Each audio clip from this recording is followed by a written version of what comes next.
নমস্কার, @রণজিতে আপনাদের সবাইকে স্বাগত। আশা করি সবাই ভালো আছেন। এটি আমাদের নতুন চ্যানেলটিকে যদি আপনাদের ভালো লাগে তাহলে সাবস্ক্রাইব করে পাশে থাকবে এবং লাইক শেয়ারের মধ্য দিয়ে অনেক মানুষের কাছে পৌঁছে দেবে। দেখুন, আমার থাম্বনেলে যেটা দেখেছেন যে ব্রিগেডের আগেই, বামেদের ব্রিগেডের আগেই ব্রিগেড সফল। আমি কেন বলছি সেটা আপনাদের কাছে ব্যাখ্যা করব। প্রথমত বলি যে 20শে এপ্রিল শ্রমিক, কৃষক, ক্ষেতমজুর এবং বস্তি উন্নয়ন সংগঠন এরা মিলে এই ব্রিগেডটার ডাক দিয়েছে।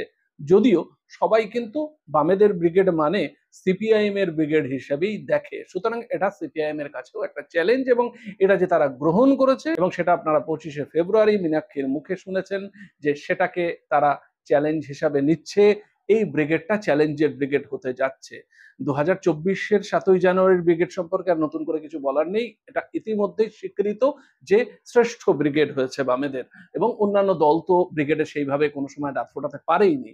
সুতরাং সেই জায়গায় দাঁড়িয়ে এই ব্রিগেডটা কিন্তু বিভিন্ন ইস্যুকে সামনে রেখে, সবচাইতে তার মধ্যে মূল বিষয় হলো যে প্রান্তিক শ্রেণীর মানুষ অসহায় এবং তাদের নিরাপত্তা বিঘ্নিত হচ্ছে। কেন বলছি?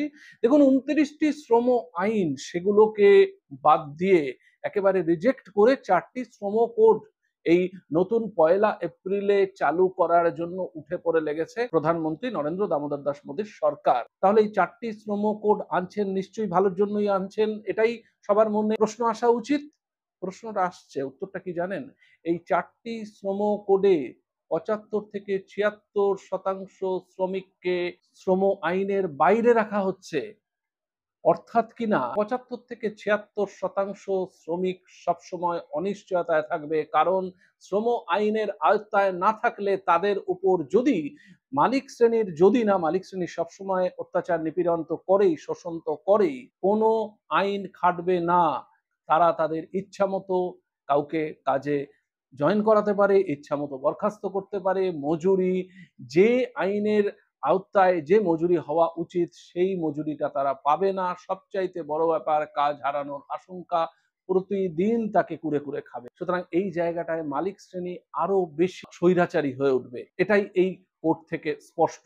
এটার বিরুদ্ধে প্রতিবাদ জানানোর জন্যই তারা ব্রিগেড, এবং এই ব্রিগেডটা সর্বতোভাবে সফল হওয়ার দিকে। কেন?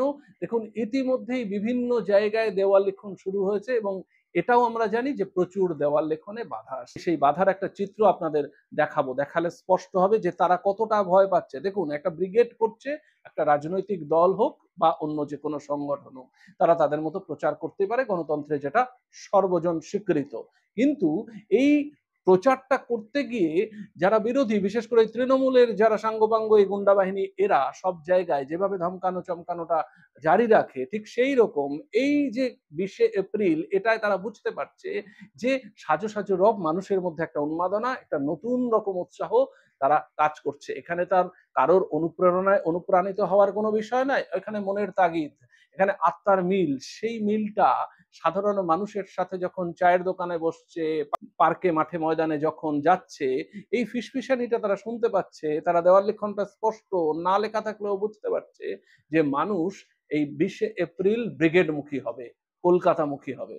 এটা আটকানোর জন্য ওই প্রচারটা দেখতে চান না তারা। এবং তৃণমূল সুপ্রিমোদের যে 75-25-এর ভাগটা থাকে, শুধু তাই নয়, তাদের যে একেবারে সরাসরি হুইপ থাকে, যে যে অঞ্চলে যত বেশি ভোটের লিড দেবে তার পদ তত বেশি সুরক্ষিত থাকবে এবং সে আরো উঁচু পদে যাওয়ার যোগ্যতা অর্জন করবে। সুতরাং এই সমস্ত দেখিয়ে ভয়ের বাতাবরণ তৈরি করে তারা এইরকম একটা পরিস্থিতি তৈরি করতে চাইছে, যেটা সাধারণ মানুষ কিন্তু রুখে দিচ্ছে একেবারে বুকের পাটা নিয়ে। তারাও চোখে চোখ রেখে কথা বলছে। এই চোখে চোখ রেখে কথা বলাটা বন্যা টুডু দেখিয়ে দিয়েছে সেদিন। 177টি পরিবারকে উচ্ছেদ করতে এসেছিল, তারা ব্যর্থ মনোরথে ফিরে গেছে। এই রকম চিত্র প্রত্যেকটা জায়গায়।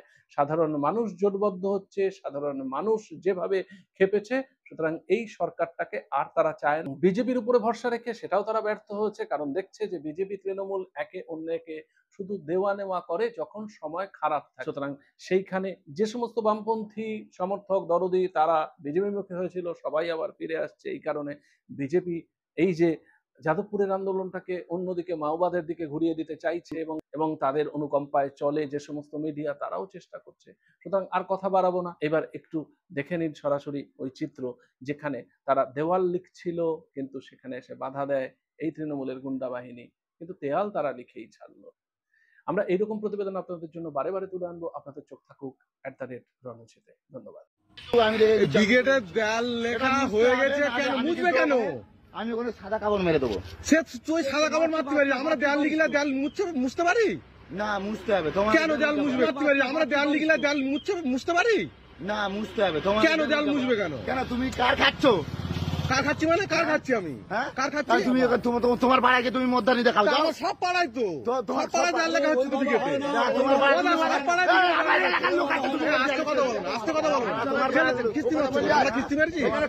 আমরা কিস্তি মারছি? দেয়াল লেখা যাবে না। সেইটা তোমরা বলতে পারতে। আমাদের তো দেয়ালটা ব্রিগেডের দেয়াল লেখা হচ্ছে। তুমি তোমার পাড়ায় গেলে কেউ না। আরে আমাদের পাড়ায় লেখা আমার কমপ্লিট হয়ে গেছে। তাই তো তোমার সাথে আমাদের পাড়ায় লেখা কম, তুমি কিস্তি মারছো? আমরা কেন কিস্তি না।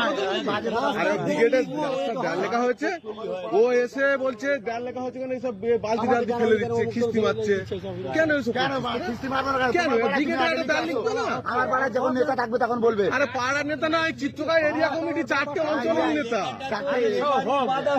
চিত্তগাছ তো আমরা চিনি একদম চিত্রকার কেমন মানুষ আমাদের থেকে তোমরা ভালো জানো। ব্যাপারটা হচ্ছে আমার বুথে তো কোনো মেম্বার আছে বুথের নেই, না। তাহলে আমার মনে হয় যে কথা বলুন, দাদার সঙ্গে কথা বলছি, কথা বলুন। আমার মনে হয় আমাদের বুথে না লেখাই ভালো। তোমরা অন্য অন্য জায়গায় লেখো, ফুলবেড়ে লেখো, পাঁচুড়ে লেখো, আদি ছালাই যাও। এসে ফার্স্ট তো তুমি এখানে না, ফার্স্ট এখানে লিখিনি, আমরা পাঁচুরে হাতির মনে দেয়াল লিখে এসেছি।